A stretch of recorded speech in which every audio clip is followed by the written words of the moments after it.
नमस्कार, मैं हूं संजीत कुमार और आपने देखना शुरू कर दिया है बिहार टीचर पॉइंट।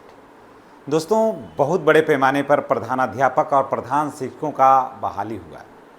लोगों ने एग्ज़ाम दिया और लोगों को आवंटन हुआ अपना विद्यालय, लेकिन बहुत बड़े पैमाने पर शिक्षकों ने योगदान ही नहीं किया। अब सरकार के ऊपर ये खासा दबाव है कि आखिर प्रधान शिक्षक और प्रधानाध्यापकों ने विद्यालय में योगदान क्यों नहीं लिया। इसके पीछे का कारण हम पूरा जानते हैं और उसके बाद जानते हैं कि जो भी प्रधान शिक्षक हैं उनका मनचाहा अवस्थानांतरण होगा। योगदान जो लोगों ने नहीं किया, इसका पूरा लाभ जो नियुक्त हो गए उनको पूरा मिलने जा रहा है।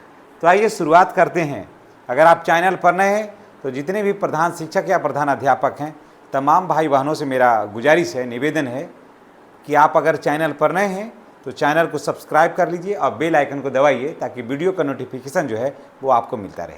चलिए शुरुआत करते हैं। प्रधान शिक्षक और प्रधानाध्यापक की जल्द होगी मनचाहा स्थानांतरण। जी हाँ, ये बात 100% एकदम सत्य है। जी हाँ, 100% सत्य है। आखिर मनचाहा पोस्टिंग होने के पीछे क्या राज है, क्यों मनचाहा पोस्टिंग हो रहा है इन लोगों को, आइए जानते हैं। और पहले ये जान लेते हैं कि इसके पीछे क्या हुआ। प्रधानाध्यापक और प्रधान शिक्षकों की नियुक्ति के उपरांत प्रधानाध्यापक और प्रधान शिक्षकों की नियुक्ति के उपरांत प्रधानाध्यापक का पत्रांक 16/16 और दिनांक 30/6/2025, ठीक है, याद रखिएगा। प्रधानाध्यापक और प्रधान शिक्षकों की नियुक्ति के उपरांत प्रधानाध्यापक का पत्रांक 16/16 और दिनांक 30/6/2025 एवं प्रधान शिक्षक का दिनांक 1/7/2025, इसका पत्रांक है 1837, माफ़ करिएगा, इसका पत्रांक है 1837 के माध्यम से जिला आवंटन का कार्य पूर्ण कर दिया गया। ठीक है, ये पत्रांक यानी कि 16/16 का जो पत्रांक था वो प्रधानाध्यापक का था, 30/6/2025 उनका दिनांक था, और प्रधान शिक्षकों का पत्रांक है 1837 और इसका दिनांक है 1/7/2025 में इन लोगों को के आलोक में इन लोगों को जिला आवंटन किया गया। पहले तो इन लोगों को जिला आवंटन किया गया, आप सभी जानते हैं, और जो प्रधान शिक्षक भाई बहन हैं इन लोगों को जिला आवंटन कर लिया गया। तो लोगों को लगा कि जिला आवंटन हुआ, उसमें बहुत खुश हो गए और बहुत से नाराज़ हो गए कि बहुत से लोगों को अपना जिला नहीं मिला, जिससे काफ़ी वो नाराज़ थे, और बहुत सा लोग खुश थे कि उनका अपना जिला मिल गया। अब देखिए, अपना जिला मिलने के बावजूद भी बहुत से लोगों ने योगदान नहीं किया। इसके अतिरिक्त प्रधानाध्यापक का पत्रांक 17/55 और दिनांक 11/7/25, जी हाँ, प्रधानाध्यापक का पत्रांक है 17/55 और दिनांक है 11/7/25, और प्रधान शिक्षक का पत्रांक है 19/34 और दिनांक है 11/7/25 के द्वारा विद्यालय आवंटन का कार्य भी संपन्न किया जा चुका है।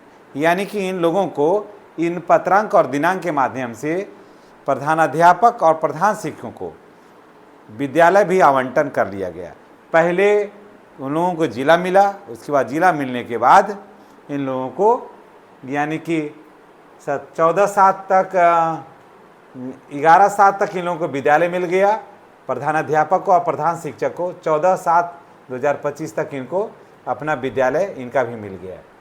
और उसके बाद विद्यालय में हो गया। उसके बाद इनका योगदान की अंतिम तिथि, जब विद्यालय मिल गया तो इनको योगदान का अंतिम तिथि जारी किया गया कि आपको हर हाल में 31/7/2025 तक आपको हर हाल में विद्यालय में जाकर के योगदान कर लेना है। आप जाइए और विद्यालय में जाकर के योगदान कर लीजिए। तिथि बढ़ाया 26 से किया 31, कि आपको हर हाल में 31 तारीख तक अगर आप प्रधानाध्यापक या प्रधान शिक्षक बनना चाहते हैं तो जाकर के विद्यालय में योगदान कर लीजिए। ठीक है, यहाँ तक तो बात ठीक है। अब थोड़ा ये जानते हैं कि लेकिन क्या हुआ कि आखिर बड़े पैमाने पर इतना के बावजूद भी लोगों ने योगदान किया ही नहीं विद्यालय में। सोचिए, पढ़े भी, एग्ज़ाम की तैयारी किए, पास भी हो गए, लेकिन योगदान नहीं किया। थोड़ा जानते हैं पीछे की तरफ, इसकी कहानी को थोड़ा इसके पीछे चलते हैं। देखिए, प्रधानाध्यापक का एग्जाम हुआ था बीपीएससी के माध्यम से 28/6/2024 को, याद करिए। प्रधानाध्यापक का एग्ज़ाम हुआ था बीपीएससी के माध्यम से 28/6/2024 को। इसमें 6061 कैंडिडेट जो थे वो पास कर गए। 6061 कैंडिडेट इसमें पास कर गए। उसके बाद ये प्रधानाध्यापक है। प्रधान शिक्षक का भी एग्ज़ाम हुआ बीपीएससी के माध्यम से 28 और 29 जून को 2024 को इसका एग्ज़ाम हुआ। पास हुए 36,947। इसमें 36,947 कैंडिडेट का इसमें रिजल्ट हुआ। रिजल्ट हो गया, चलिए ठीक है। लेकिन विद्यालय 36,947 विद्यालय गए ही नहीं। इसमें से बहुत सारे जो पास कर गए वो अपने पुराने जगह ही रह गए। विद्यालय में योगदान इन लोगों ने किया ही नहीं। अब नहीं किया, उसके पीछे का कारण क्या है, कारण जान लीजिएगा, तब पता चलेगा कि आखिर मनचाहा पोस्टिंग का क्या माजरा है। मनचाहा पोस्टिंग बिल्कुल हो रहा है, आप दिल थाम करके रहिए। और ये चुनावी वर्ष है, न होने का तो कोई सवाल ही नहीं उठता है। विद्यालय में नहीं योगदान करने का कारण रहा इनका स्थानांतरण की समस्या। पहले टीआर 1 टीआर 2 वाले और विशिष्ट लोग अभी तक प्रतीक्षारत हैं कि कैसे उनका स्थानांतरण हो। तो प्रधान शिक्षक वाले भी लोग सोचे कि अगर हम भी चले जाते हैं, हमको दूसरे ज़िला हो गया है, हम घर के पास हैं, तो वहाँ हम भी अगर दूसरे ज़िला चले जाएंगे तो हम भी उन्हीं लोगों के जैसा विशिष्ट शिक्षक और बीपीएससी टीआर 1 टीआर 2 की तरह हम भी लटक जाएंगे। तो स्थानांतरण की जो समस्या थी, तो यहाँ पर शिक्षकों ने योगदान करना मुनासिब समझा ही नहीं। इसमें बहुत सारे बड़े पैमाने पर महिला शिक्षिका भी हैं। दूसरा, घर से दूर अपने विद्यालय में अपने ज़िला में हो भी गया, लेकिन विद्यालय अपने से जहाँ लोग काम कर रहे थे वहाँ से 65 किलोमीटर, 70 किलोमीटर, 100 किलोमीटर की दूरी पर विद्यालय मिला। परिणाम क्या हुआ कि बहुत सारी महिलाएं एवं पुरुष जो थे वो गए ही नहीं। फिर क्यों नहीं गए ये भी बता देते हैं कि इसमें बहुत सारे 2003, 2005, 2006-07 के शिक्षक थे। ये लोग के पास उम्र बचाव था 8 साल 9 साल, तो ये किन्हीं के पास 3 साल, किन्हीं के पास 4 साल भी, तो इन लोग भी नहीं गए कि अब उम्र भी नहीं बचता है, घर से इतना दूर वहाँ जाएंगे तो फिर फ़ायदा क्या है। इसलिए ये लोग जाना मुनासिब नहीं समझे, तो ये सीट भी खाली रह गया। उसके बाद देखिए, वेतन कोई खास नहीं। फिर इन लोगों को लगा कि इसका भी मूल वेतन कोई खास नहीं है, उससे ज़्यादा तो नियोजित शिक्षक रहने में मिल रहा है। तो ऐसे लोगों के मन में जो बात आई, तो ऐसे लोग भी बहुत सारे लोग नहीं गए, योगदान किए। उसके बाद आता है कि व्यापार, बहुत सारे लोग जो रह रहे थे 20 साल 25 साल से जो सेवा दे रहे हैं, तो जहाँ रह रहे तो वहाँ कार व्यापार, खेती बाड़ी सारा कुछ देख रहे थे ये लोग, तो बिल्कुल सेटल थे। तो सोचिए कि मानते हैं कि 2-4 हज़ार रुपये 5,000 रुपये बढ़ भी जाता है, लेकिन 10,000 रुपये भी बढ़ जाता है, लेकिन धंधा जो है ना, उनका जो काम है वो सब चौपट हो जाएगा। तो ऐसी स्थिति में ये लोग भी जाना मुनासिब नहीं समझे, तो ऐसे लोगों की वजह से भी सीट खाली रह गया। अब बहुत सारे लोगों का रिजल्ट हुआ 9 इधर भी हो गया, प्रधान शिक्षक में भी रिजल्ट हो गया, 9-10 में भी रिजल्ट हो गया, किसी को 11-12 में रिजल्ट हो गया। तो ऐसे लोग भी नहीं गए प्रधान शिक्षक के पद पर, ऐसे शिक्षक भी नहीं गए प्रधान शिक्षक के पद पर कि कौन उतना ओल झोल में जाता है, इसलिए हम जाएंगे ही नहीं। तो ये लोग भी नहीं गए। परिणाम हुआ कि इनके तरफ से भी सीट खाली रह गया। तो लगभग मान के चलिए कि लगभग 3200 सीट से ऊपर 3200 प्लस सीट जो है वो प्रधान शिक्षकों का खाली रह गया। आप सोच लीजिए कि जब 3200 सीट खाली रह गया तो 3200 सीट खाली रह गया, तो 3200 बिना प्रधान शिक्षक का है।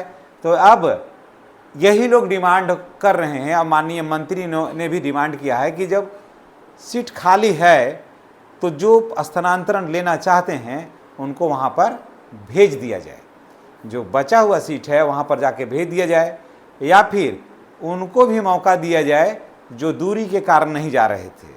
तो दूरी के कारण नहीं जा रहे थे, बचे हुए सीट है, तो स्वाभाविक है कि उनको फिट नहीं बैठेगा।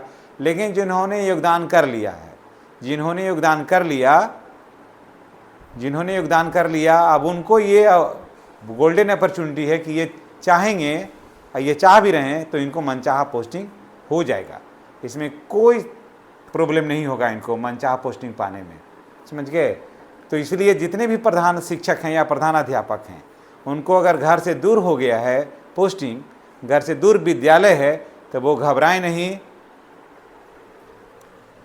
1 2 3 4 5 तरह का समस्या लेकर के बैठे लोगों ने विद्यालय ज्वाइन ही नहीं किया है। इनका संख्या लगभग 3200 है, 3200 प्लस है। तो 3200 प्लस सीट खाली है। तो ऐसे में जो 36,947 अभ्यर्थी पास किए हैं, उनमें से 3200 तो योगदान ही नहीं किया, तो सीट खाली रह गया। तो ऐसे खाली सीट पर जितने भी प्रधान शिक्षक एवं प्रधान अध्यापक हैं, वो लोग जाएंगे, उन लोगों का ट्रांसफ़र हो जाएगा मनचाहा। तो दोस्तों इसी के साथ हम आपसे विदा लेते हैं। नेक्स्ट वीडियो में हमारी और आपकी पुनः मुलाकात होगी। अगर आप चैनल पर नए हैं तो चैनल को सब्सक्राइब करके बेल आइकन को दबाइए, ताकि इस तरह का वीडियो का नोटिफिकेशन जो है वो आपको मिलता रहे। ठीक है, चैनल को सब्सक्राइब करना नहीं भूलिएगा। धन्यवाद।